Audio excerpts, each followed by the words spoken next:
Como ministro de Economía de la República Argentina, no llevé adelante ninguna acción para favorecer a la empresa Chicone.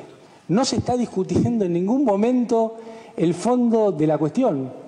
Es una telenovela mediática de la mafia de Mañeto y de la agencia de noticias de Rafecas para intentar atacar el voto popular. ¿Qué te parece? Y Vudú debe haber sido el peor vicepresidente de la Argentina, yo creo, porque hay niveles y niveles de corrupción. Una cosa es Debido, que es, si no es el jefe, es el lugarteniente de algo importante, y otra cosa es este personaje, ¿no? Sarkozy, ¿qué tal? ¿Cómo estás? ¿Cómo te va? Javier Milei, ¿cómo estás? Silvina Martínez, muchísimas gracias por estar aquí. Bueno, ¿qué sentís cuando lo escuchás al que era entonces vicepresidente diciendo esto? Es duro, ¿no? Es duro porque en definitiva es lo que nos pasó. Y nos pasó porque lo votó indirectamente a través de Cristina el 54% de la población. Y eso nos va a costar, nos costó una fortuna, no sé si un PBI 2 o medio, pero en cualquier caso una fortuna. Ay, Milei se lo vamos a preguntar. Que no conteste porque me voy a amargar más, porque él debe saber la cifra mucho más cercana que yo. Pero sobre todo lo que me está preocupando, aunque últimamente hay vientos de cambio, es que hay una cantidad de gente que tiene que ir presa. Vengo recomendando últimamente Google. Perdón que haga un aviso de marca. ¿Por qué Google? Porque, yo no lo recomendaría nunca, pero...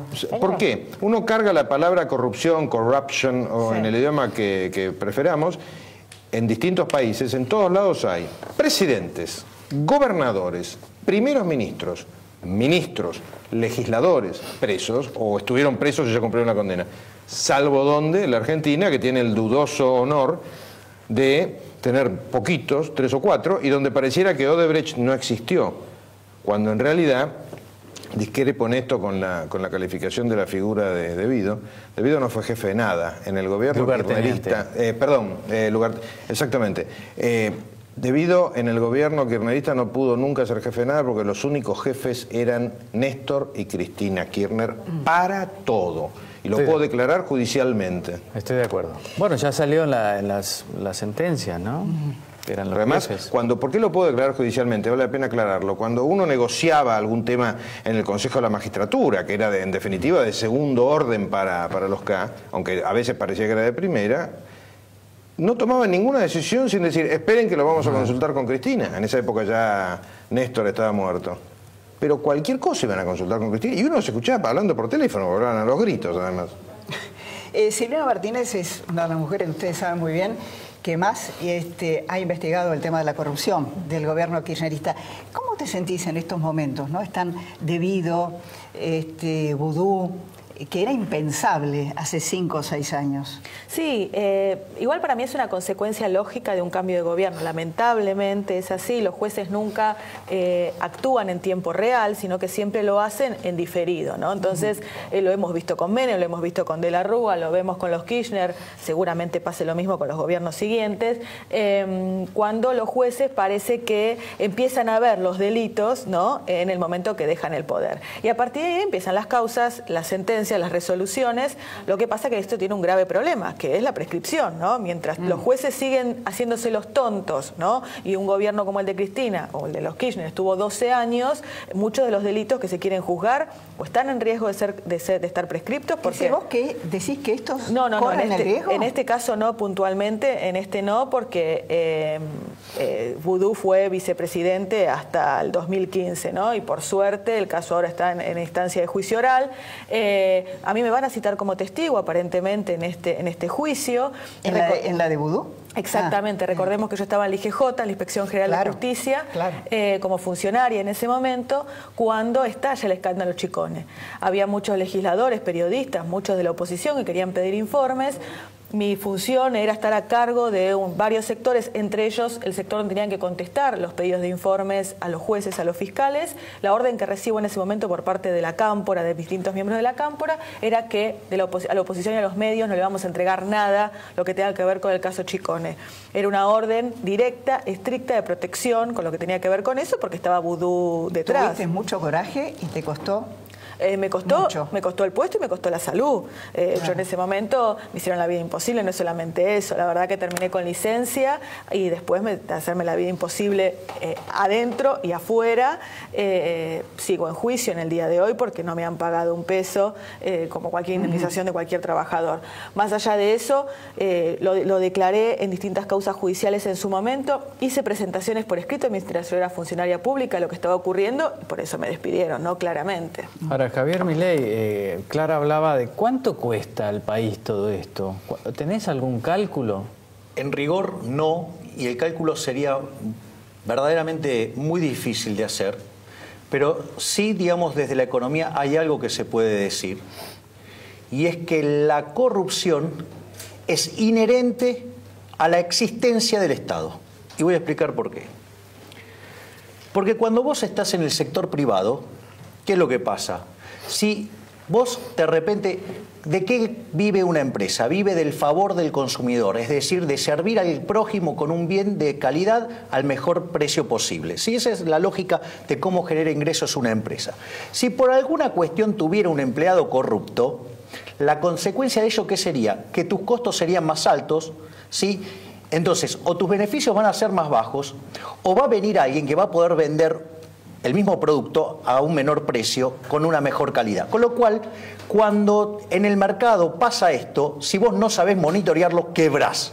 Es decir, con lo cual en una economía de libre mercado, si esto pasara, la empresa que sufre esto desaparece por ineficiente. El Estado argentino está quebrado desde hace, qué sé yo, 50, 60 años. No, bueno, pero ese es otro problema. Lo que quiero es rescatar esto. ¿Qué es lo que pasa? En cambio, en el caso del Estado se financia con una fuente coactiva de ingresos que son los impuestos. Es decir, haga bien o haga mal, sirva bien o sirva mal al prójimo, los ingresos los tiene de toda manera. ¿Y qué es lo que pasa? Ahí pasan básicamente tres cosas. La primera es que cuando el Estado es importante, pasa a ser un jugador importante, y una de las cosas que descubren algunos funcionarios públicos, no estoy diciendo todos, algunos funcionarios públicos, es que con una decisión administrativa pueden quebrar una empresa. Entonces, eso te genera un problema, y a partir de ahí aparece la respuesta de los empresarios. ¿Por qué? Porque hay empresarios que descubren que es más fácil vivir entongándose con el político que servir al prójimo, ¿sí? Y esto no tiene ningún costo. ¿Por qué? Porque la fuente de ingresos es coactiva. Y por otra parte, hay otros empresarios que, como no logran asociarse con los políticos, entonces van adornando, ¿sí?, para que les dejen trabajar. Entonces, todo eso ¿a qué lleva? Lleva a un peor funcionamiento de la economía que hace que se pierda bienestar. Y de hecho, el kirchnerismo fue lo peor que le pasó a la historia argentina. Porque si lo peor, porque voy a dar los datos. Si yo tomo el PBI per cápita que tenía Argentina en el año 98, cuando vuelve a su tendencia, expresado en dólares del 2015, deberíamos tener un PBI per cápita de $14.000. El kirchnerismo dejó uno de 11.000. Pero si uno considera la tendencia, o sea que si el kirchnerismo no hubiera hecho nada, si hubieran quedado así mirando, hubiéramos tenido un PBI per cápita de 22.000. Y si hubiéramos aprovechado el mejor contexto internacional de la historia, uno de 33.000. Es decir, toda esta farsa de la justicia social, el Estado presente y el gran choreo a mansalva nos han costado 2/3 de la riqueza potencial. Eso los hace el peor gobierno de la historia. Bueno, lo terminaste de primera, lo embargo, sí. Es que tengo un negocio de venta de antidepresivos. Vamos a una pausa y volvemos. Bueno, después de estos datos apabullantes que nos dejó Javier Milei, vamos a recordar un momento de Cristina Fernández de Kirchner, que venía muy triste por lo que le había pasado con Julio Cobos, y en un momento demostró su alegría cuando le designaron a Vudú, o ella eligió a Vudú como su compañero en la vicepresidencia. Vamos a verlo.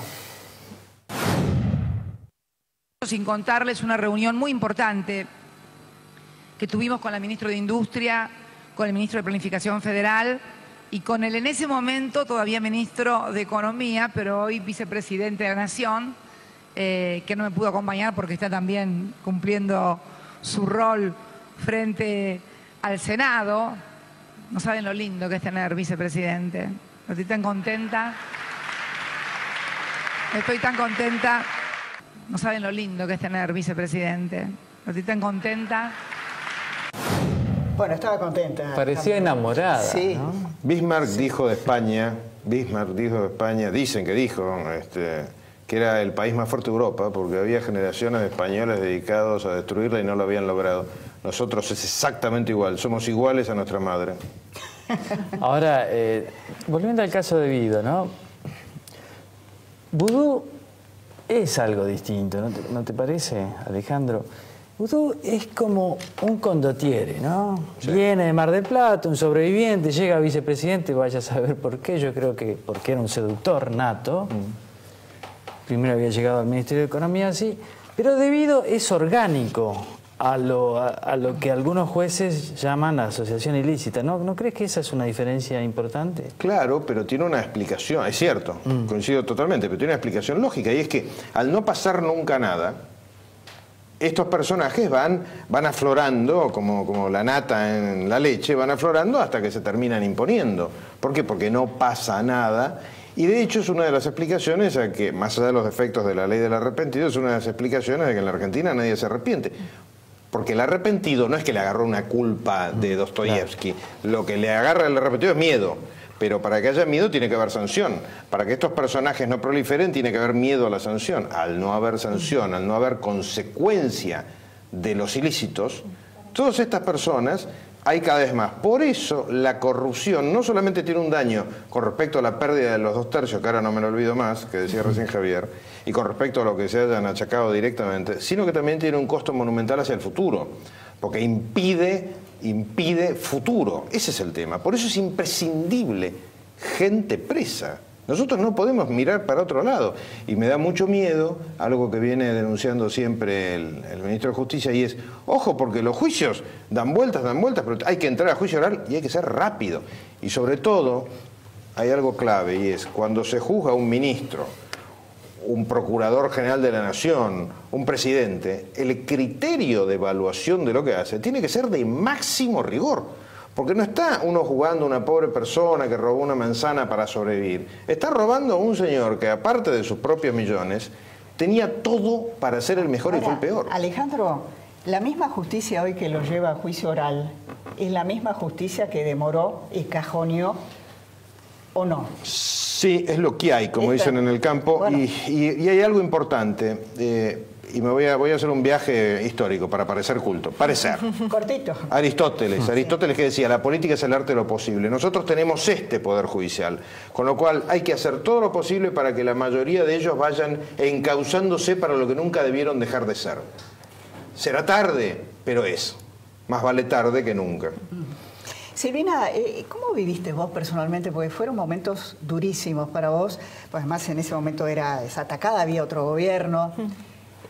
Tomaste la decisión, una decisión de vida la que vos tomaste, además de profesional. Sí, totalmente. Bueno, es que en un momento dije, me tengo que involucrar y tenemos que dejar de ser espectadores de lo que pasa, porque si cada uno de nosotros, cuando somos testigos de algún hecho de corrupción o vemos alguna situación que de algún funcionario público nos involucramos, obviamente después con el acompañamiento de Margarita Stolbizer, ¿no? Que gracias a ella pude seguir investigando y terminamos con lo que son los casos Otesur, los Sauces, entre otros. Pero si nos involucramos todos, esto deja de pasar. A mí hay una de las cosas que más me preocupa, si se quiere, en la actualidad, ¿no? Que tiene que ver, obviamente yo hice las cosas como muchos de nosotros que estamos en todo esto, esperando que en algún momento se haga justicia y también sintiendo que la gente era lo que pedía. Pero cuando yo veo una elección como esta, ¿no? Y veo que Cristina se presenta y obtiene un porcentaje que va a entrar en el Senado, sinceramente me genera mucha decepción, ¿no? A nivel sociedad.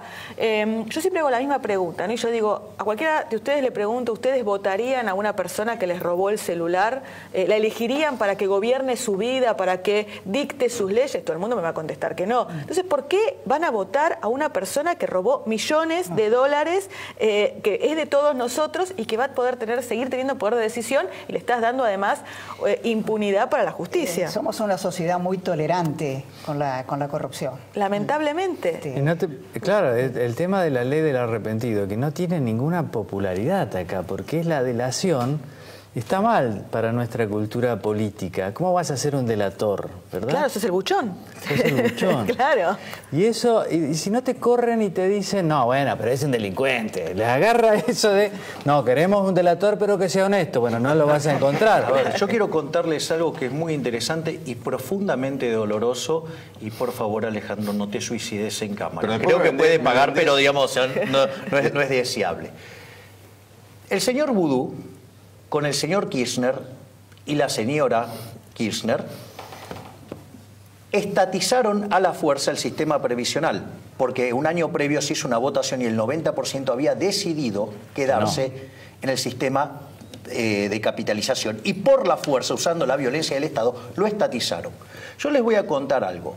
Con el ingreso promedio que tiene un argentino, ¿sí? Hay un fondo, digamos, que tiene Noruega que le rinde 6%, y Argentina creciendo al 3%, una persona que empieza a trabajar a los 20 años y se jubila a los 65, acumularía un fondo por los aportes propios $600.000. Y si uno toma que también la patronal hace un aporte similar, tendría $1.200.000. Dejándolo al 5% de interés, esos son $60.000 al año. Quiere decir que son 5.000 mensuales. Les hago una pregunta. ¿Conocen que el jubilado promedio en Argentina gane 90.000 pesos? Mirá lo que es la estafa, por ejemplo, del sistema de reparto, que fue inventado por Bismarck, ¿sí? Cuando la vida promedio de los alemanes era entre 37 y 40 años y les hizo la jubilación a los 65. Una estafa. El sistema de reparto es una estafa. Es uno de los tantos efectos corrupción que empobrece a la gente. Bueno, a los tres muchísimas gracias. Otra vez Sopa es el nuevo libro de Milei y Giacomini, así que otro día te invitamos para hablar del libro. Será un placer. Y aparte, si decimos por qué se llama otra vez Sopa, Alejandro se nos mata directamente acá. Claro. Así es que... Gracias, porque hay que rendir homenaje a gente como Silvina Martínez que se jugaron en su momento y perdieron su trabajo por denunciar la corrupción. Varios hemos sufrido las consecuencias de oponernos a los K.